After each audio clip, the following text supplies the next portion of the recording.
Cook or starve. That's your choice. Her voice cut through the kitchen like a knife. I froze, spoon trembling in my hand, as the steam from the boiling pot rose into my face. My daughter-in-law, Vanessa, stood in the doorway, arms crossed over her chest, tapping one manicured finger against her elbow with smug rhythm. Her lips curled into a smirk, like she was savoring my humiliation. I felt the sting of tears press against my eyes, but I swallowed them down. I wasn't going to give her the satisfaction. Not her. Not today. But Vanessa leaned forward, her glossy black hair falling over one shoulder. Her perfume, sharp, artificial, filling the space between us. And don't even think about telling Ethan. He'll never believe you. Ethan. My son. My only child. The boy I carried at 19, raised with every ounce of strength after his father walked out on us. The man I sacrificed for. Late nights, double shifts, skipped meals. Just to see him graduate, succeed, build a life. And now that life included her. Vanessa. His wife. The woman who smiled in front of him and spit venom when his back was turned. I wanted to scream at her, to throw down the spoon and remind her that this was my kitchen, my house, before it was ever hers. That I had earned respect with every wrinkle on my face, every callus on my hands. But my voice caught, because deep down I knew she was right. Ethan wouldn't believe me. He never did. Every time I'd tried to explain, every cruel word, every little jab, he brushed it off. Mum, she's stressed. Mum, you're overthinking it. Mum, please, just try to get along. That's what he told me, again and again, until I stopped trying. So I stood there, silent, stirring the pot as if my life depended on it. The smell of onions and garlic filled the kitchen, but beneath it lingered something else, something sour. My own shame, my own helplessness. Faster? Vanessa snapped, glancing at the clock. Ethan's going to be home any minute, and you're not going to make me look bad. Not tonight. Not tonight. My stomach knotted. What was so special about tonight? Why did it matter so much that I cooked quickly, silently, obediently? I pressed my lips together, but the questions rattled in my chest like chains. I wanted answers, but I knew asking would only bring another sharp jab, another cutting remark. The soup bubbled angrily, spitting little bursts of heat that burned my wrist. I winced, pulling my sleeve down, but I didn't dare move away from the stove. And then the front door creaked open. My heart slammed against my ribs. Ethan's footsteps, heavy, steady, familiar. I froze, spoon mid-stir. Vanessa's smirk instantly transformed into the sweetest smile, her voice sugar-sweet as she called out, "Honey, you're home!" I didn't turn around. My hands shook. My breath caught. Would he notice? Would he see me here? Shivering over a stove, beads of sweat running down my back, my whole body tense like I was a prisoner in my own home. The footsteps grew louder, closer, then silence. I felt it. His eyes on me. "Mama?" His voice cracked, low, almost cautious. "Why are you shaking?" The spoon slipped from my hand, clattering into the pot with a splash that burned my skin. I gasped, but I didn't move. Couldn't. Because in that moment, every muscle in my body went cold. He had seen, but would he finally understand? Or would this be the moment my son, the boy I had given everything for, looked at me, saw my pain, and still chose her? You need to understand something before I go any further. I wasn't supposed to live like this. My name is Diane. I'm 60 years old. And if you had told me years ago that I'd be standing in my own kitchen, treated like a burden by my son's wife, I would have laughed in disbelief. Because my whole life, I fought tooth and nail to build something out of nothing. I was 19 when I had Ethan. His father, my high school sweetheart, was gone by the time Ethan turned 3. Left us for another woman. I still remember the night I found the note on the kitchen table, folded neatly beside an empty coffee cup. "I'm sorry, Diane. I can't do this anymore.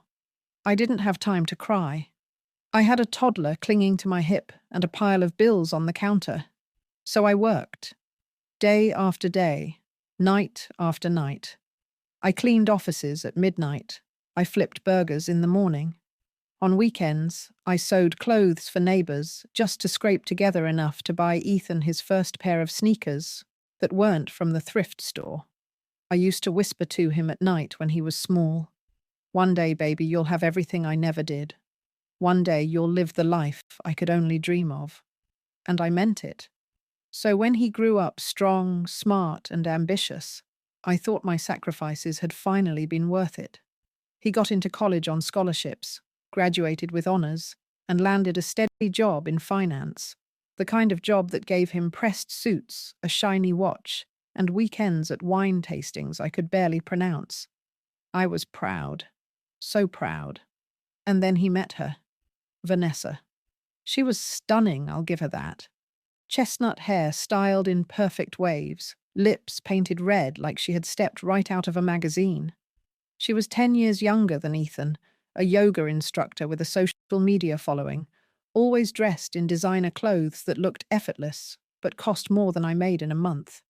The first time she shook my hand, her nails dug into my skin just a little too tight. Her smile was wide, but her eyes, icy, calculating. Still, I told myself, if she makes Ethan happy, then I'll make peace with it. But happiness wasn't what she brought. The red flags started early and I ignored every single one. At family dinners, she'd roll her eyes when I told old stories. When I brought Ethan's favorite casserole, she'd wrinkle her nose and whisper, "So heavy. We don't eat like that anymore." She once even joked, in front of friends, "Ethan's mum is sweet, but she's kind of old-fashioned. Doesn't really fit in." I laughed along, pretended it didn't hurt. But when I went home, I cried into my pillow like a little girl. And Ethan? He never noticed. Or maybe he chose not to. Because every time I tried to gently point out how she treated me, he'd brush it off. "She doesn't mean it, Mum. She's just stressed with work. Please, just give her time. Give her time." But time only sharpened her claws. When I sold my house to move in with them, yes, my own decision. Because Ethan swore it was our family home now. Vanessa's smile nearly cracked her face. She told me I'd always have a place with them.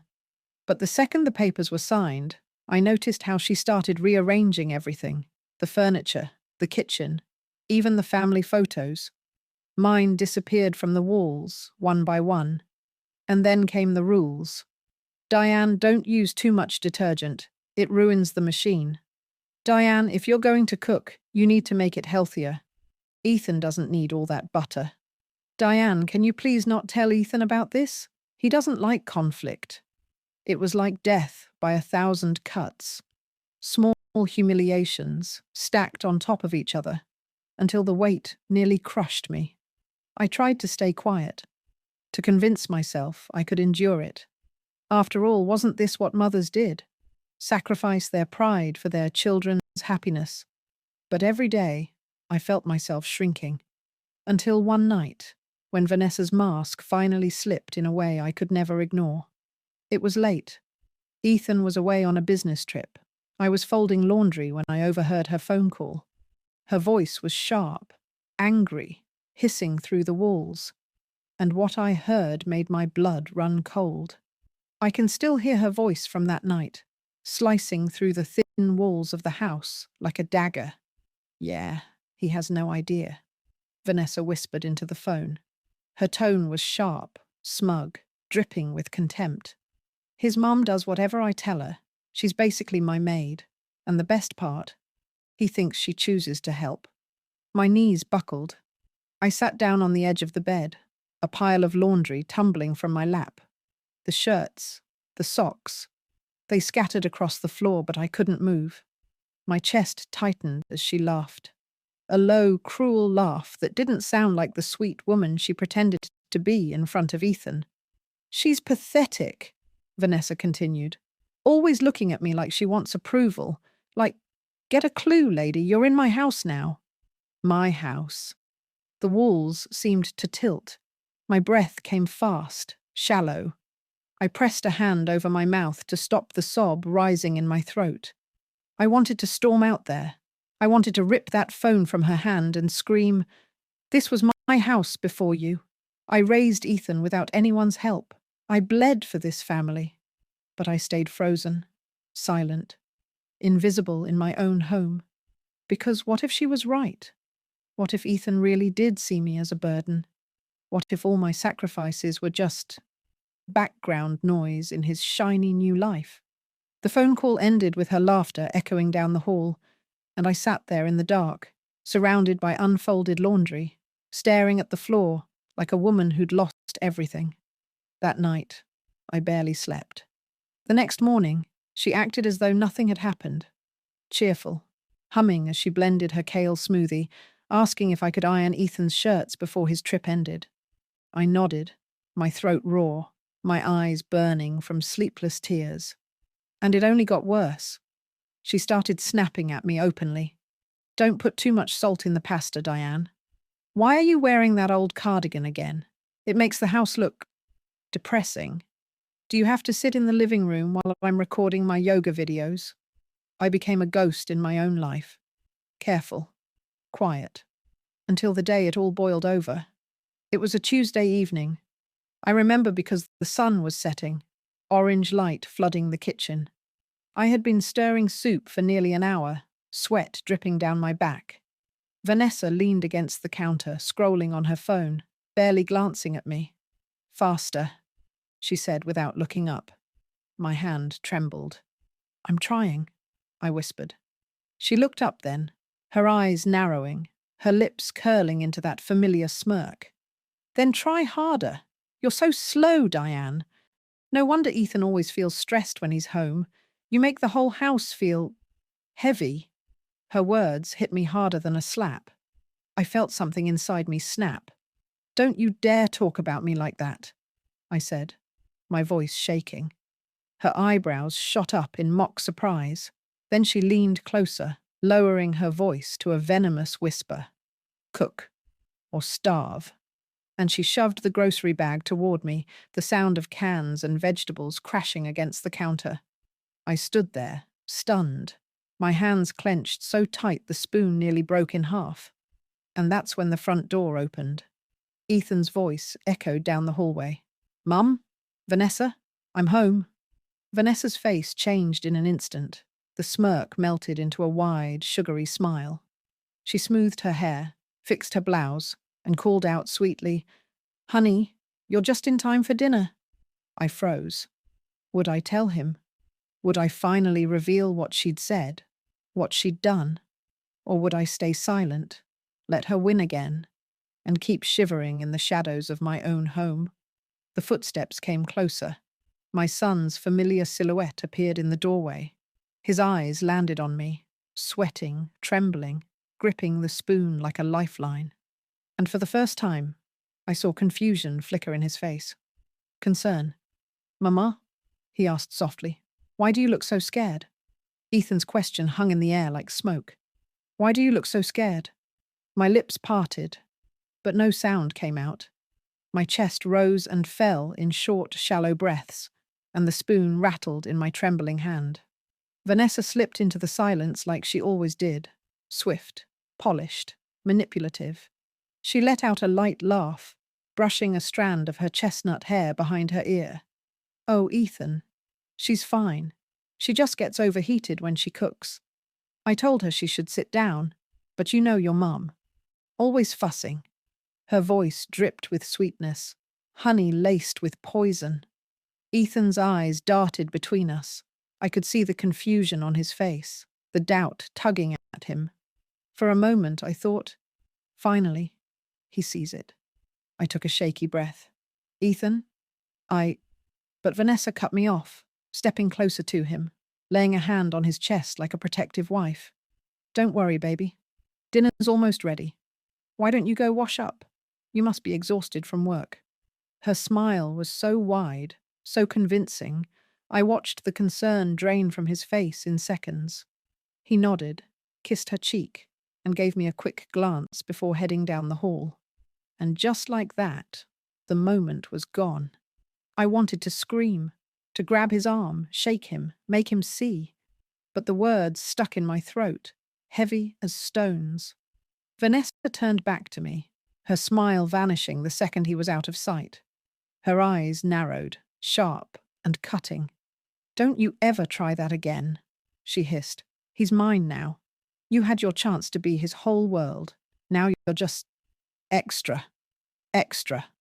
The word stabbed me deeper than anything she had said before. I clenched the counter to steady myself as the room spun.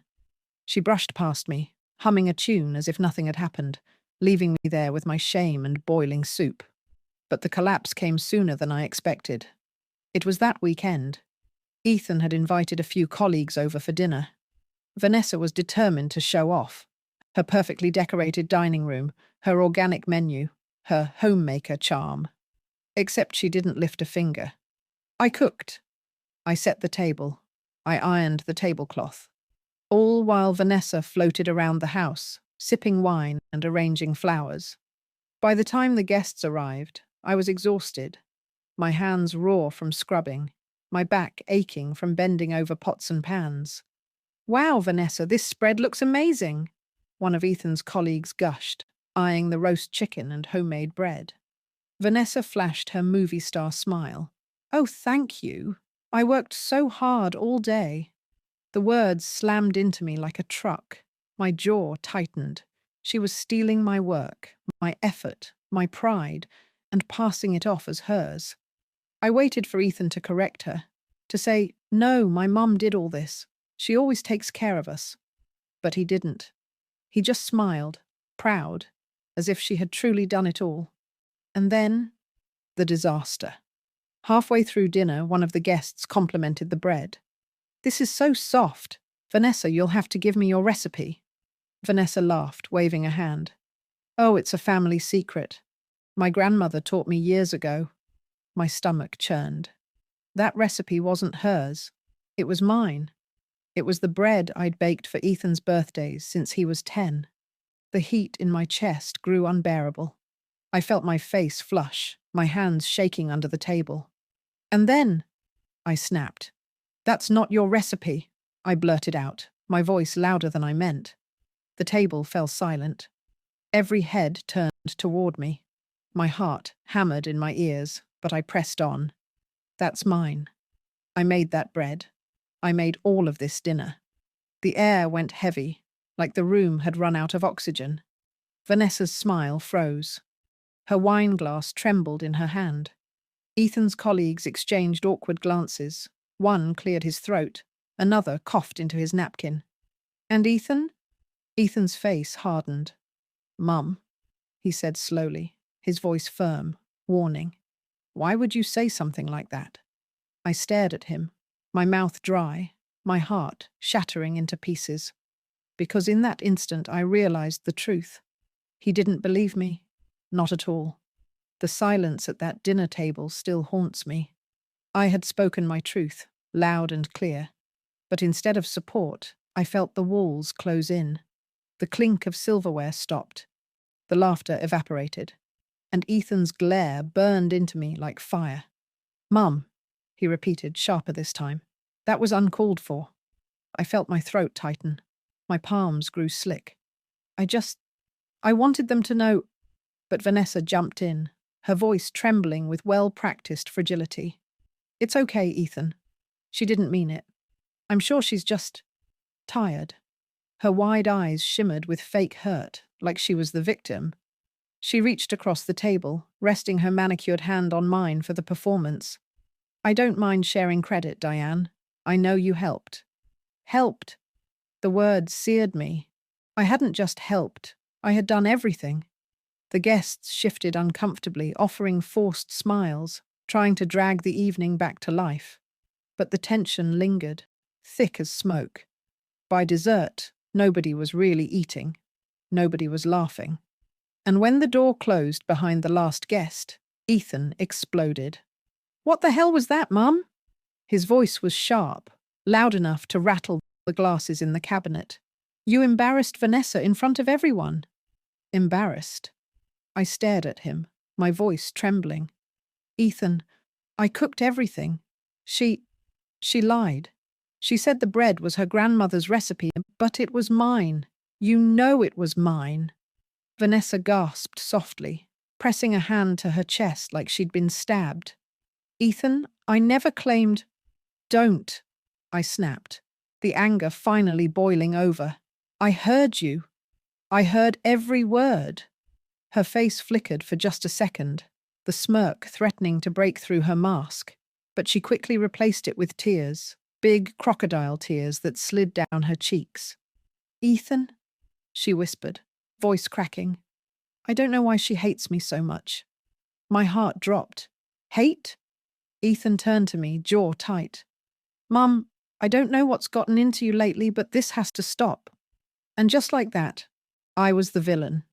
The days that followed were worse than anything I could have imagined. Vanessa knew exactly how to play her cards. She started whispering lies into Ethan's ear when she thought I couldn't hear. She criticizes me constantly. She makes me feel unwelcome in my own home. I think she resents our marriage. One afternoon, I caught her on the phone with one of Ethan's aunts. Her voice was low, conspiratorial. I'm worried about Diane. She forgets things. She gets angry out of nowhere. I don't want to say dementia, but dementia. The word echoed in my head like a curse. She wasn't just painting me as difficult. She was painting me as unstable. I wanted to scream, to rip the phone from her hand, to expose every cruel word she'd ever spoken. But when Ethan came home that night, he looked at me differently, suspiciously. Mum, he said gently, too gently. Vanessa told me you've been under a lot of stress. Maybe you should see someone. Just to check, you know? A doctor. The betrayal hit harder than a slap. My son, the boy I'd raised through hunger, sickness, loneliness, now looking at me like I was broken, like maybe I was losing my mind. And Vanessa stood behind him, her arms wrapped around his waist, her head on his shoulder, watching me with a smile so faint I knew it was just for me. A victory smile. The walls of that house felt like they were closing in tighter every day. I avoided her, but she always found ways to corner me, leaving lists of chores taped to the fridge, making snide comments in passing, acting sweet the second Ethan entered the room. I felt trapped, powerless. Until one evening, when I overheard something that changed everything. Vanessa was in the living room with Ethan, her voice hushed but firm. We need to talk about the house. I know it's technically in her name, but she's not, well, if she really is slipping, maybe it's time to get the paperwork in order. My blood ran cold. The house. My house. The one I had sold my soul to keep. The one I had signed over jointly when Ethan begged me to trust him. She wasn't just trying to push me out of the family. She was trying to erase me. I barely slept after overhearing Vanessa's scheme about the house. Her words kept replaying. Maybe it's time to get the paperwork in order. She wanted me gone, not just from Ethan's life, not just from the dinner table, but from the very roof over my head. For days, I walked around in a fog, waiting for the axe to fall. Every time Ethan's phone buzzed, I wondered if it was her whispering more poison into his ear. Every time the mail came, I feared legal documents would be tucked among the envelopes. But I couldn't stay quiet anymore. Not after everything I'd sacrificed. Not when she was plotting to take the last piece of my dignity. The confrontation came sooner than I expected. It was a Sunday afternoon. Ethan had just returned from a jog, his shirt damp with sweat, his cheeks flushed. Vanessa trailed behind him, perfectly styled, despite claiming she'd gone with him. I was in the kitchen, folding a stack of dish towels, when I heard her.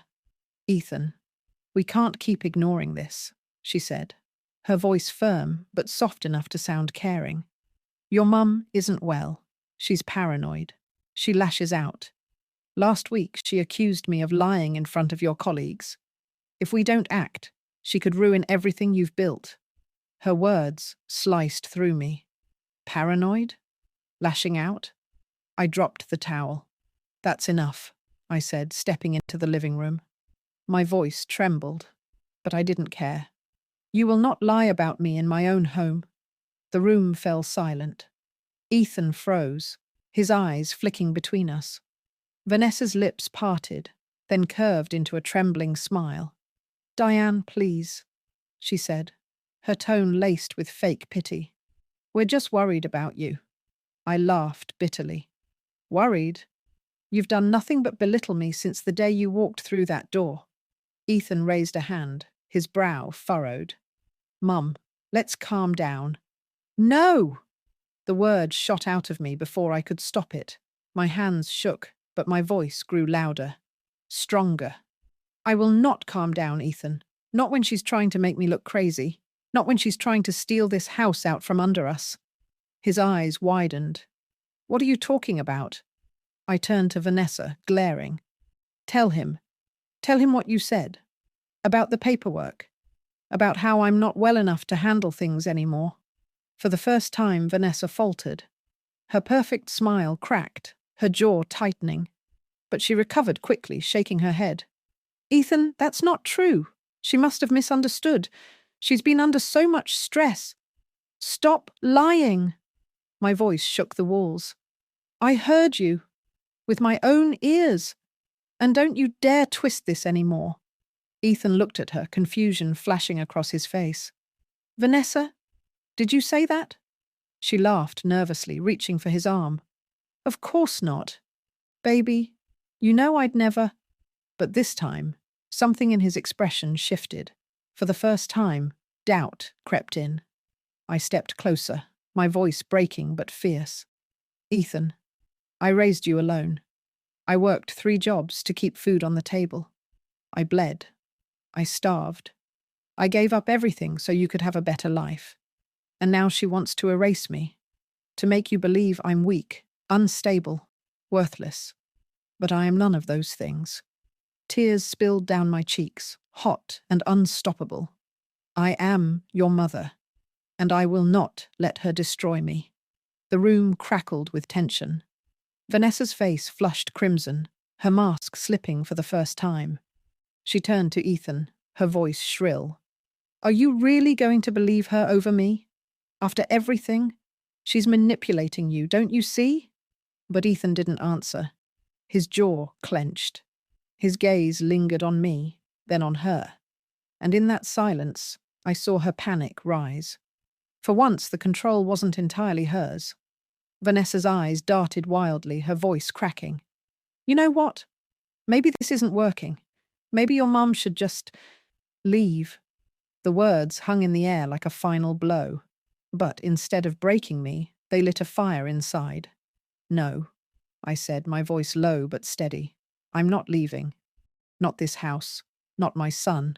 Not my life. Vanessa's mouth fell open.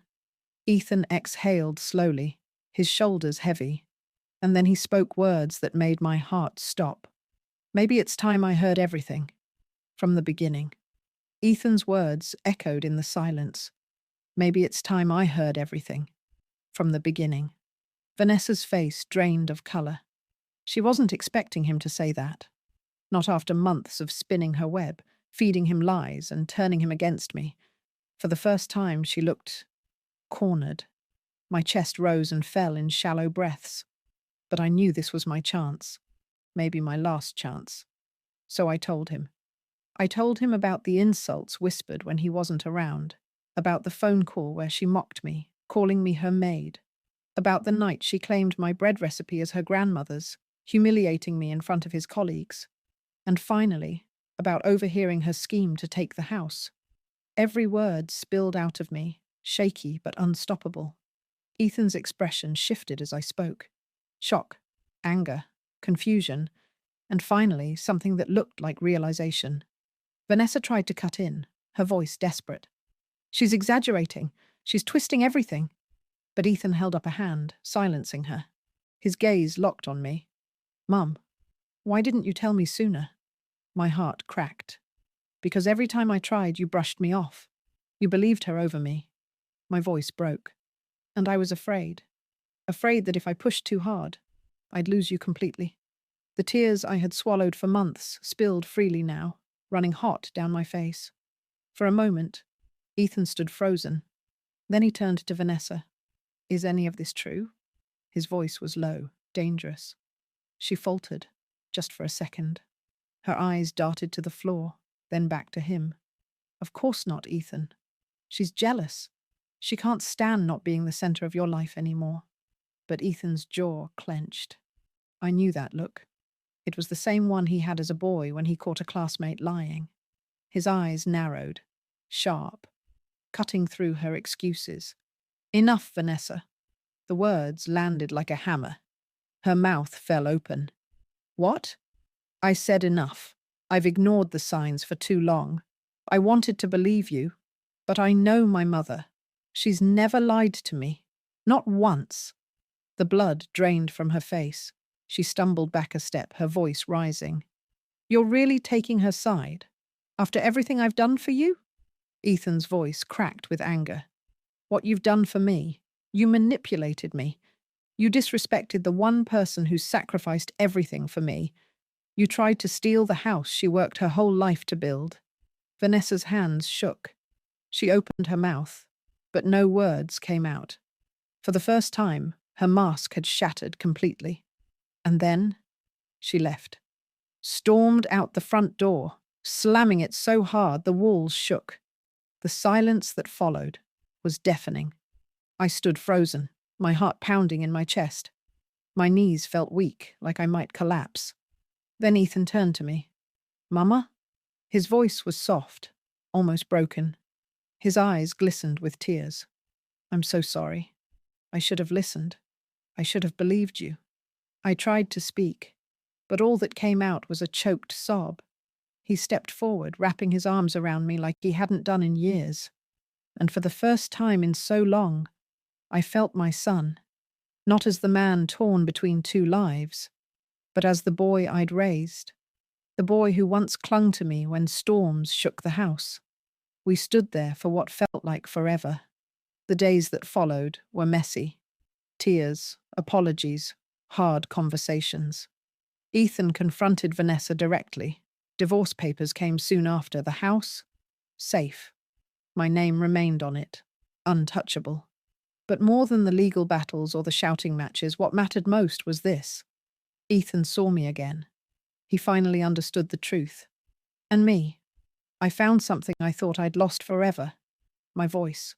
My strength. Because I realized something important. Silence is not survival. Silence is surrender. And I was done surrendering. Today I wake up in my home with peace. No one snapping orders. No one making me feel small.